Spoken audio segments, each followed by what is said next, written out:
Nel 1911 Saverio Giacalone, che era stato il leader della rivolta dei fasci del 1894 a Santa Ninfa, giunge in America con lo scopo di riunire le società santaninfesi dei sarti e dei contadini, imprimendo un forte impulso radicale.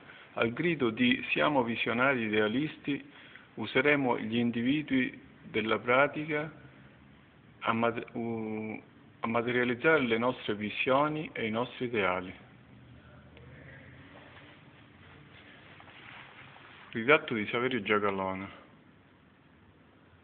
Lettera di Saverio Giacalone alla figlia Marianna, di cui si riporta un estratto del testo.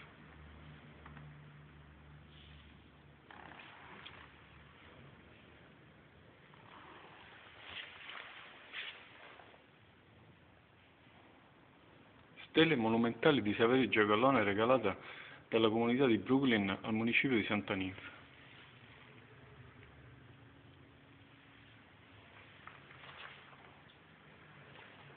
La prima importante catena migratoria santaninfese si aprì per ragioni politiche. Dopo la ribellione contadina del 1894, i sindacati dei lavoratori siciliani andarono a Williamsburg di Brooklyn per lavorare nelle locali industrie tessili. Per impulso della società operaia Umberto I di Santa Ninfa, venne fondata nel 1903 la prima società di mutuo soccorso santaninfese, che prese in affitto una piccola stanza nella McCabean Street, all'incrocio con la Broadway Street. Erano in gran parte sarti piccolo-borghesi di orientamento radicale che affiancarono fin da subito il movimento sindacale dei lavoratori tessili d'America. Nel 1904, cresciuta la comunità santaninfese nella sua componente contadina, si formò a Broadway, nella Trop Ave, un'altra società dal carattere conservatore. La necessità di staccarsi dai sarti derivava dalla mentalità tipica dei paesi siciliani, che divideva il circolo dei civili dal circolo popolare.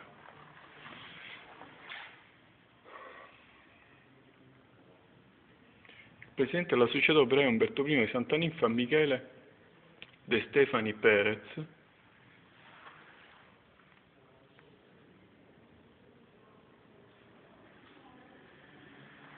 lo statuto della società operaia Umberto I di Santa Ninfa,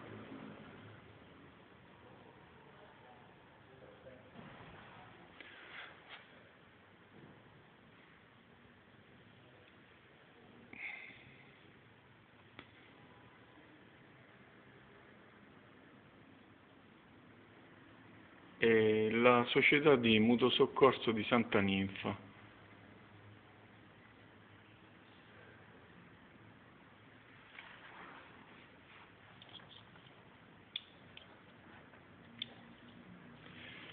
Giovanni Sala e il notaio Alessio Ligausi fondarono nel 1903 la prima società di mutuo soccorso santaninfese.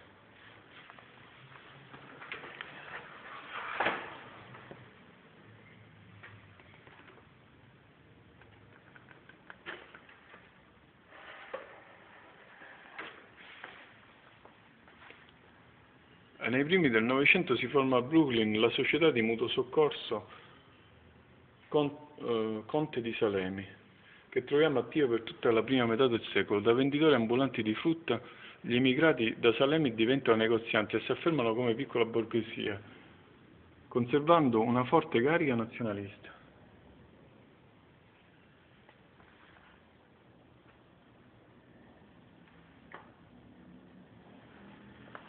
Intense le attività mutualistiche dei marsallesi nell'area di New York. Nel 1904 viene fondato a Brooklyn dai marsallesi il Fascio dei Siciliani, sparsi nella grande New York. Nel primo dopoguerra viene fondata la società di mutuo soccorso Figli di Marsala, che trova sede al 114 East della Quarta Street, New York. Nel corso degli anni 20 un gruppo di marsalesi viene eletto nel comitato direttivo della Società Patronato San Michele per gli italiani del sud emigrati in America. Fondano in Palermo e New York nel 1893 con lo scopo di fornire assistenza materiale religiosa in partenza da e in arrivo per l'America.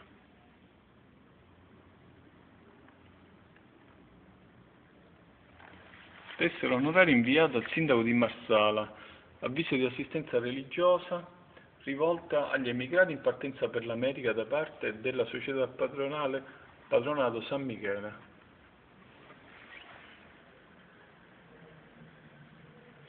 Il Circolo di Santa Margherita Belice viene fondato il 27 marzo 1911 al numero 168 di Wilson Ave, Brooklyn. È incorporato il 5 marzo 1913 in uno statuto votato all'accoglienza e al mutuo soccorso a favore degli immigrati del paese natale. Negli ultimi anni il circolo si è trasformato in social club, con l'intento di rilanciare la cultura e soprattutto la lingua italiana nelle comunità italo-americane.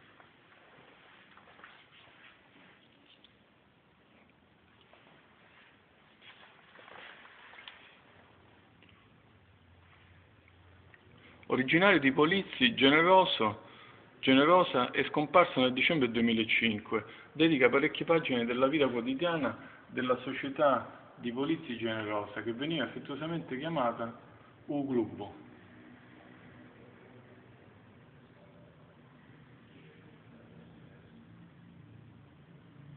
Vincent Schiavelli.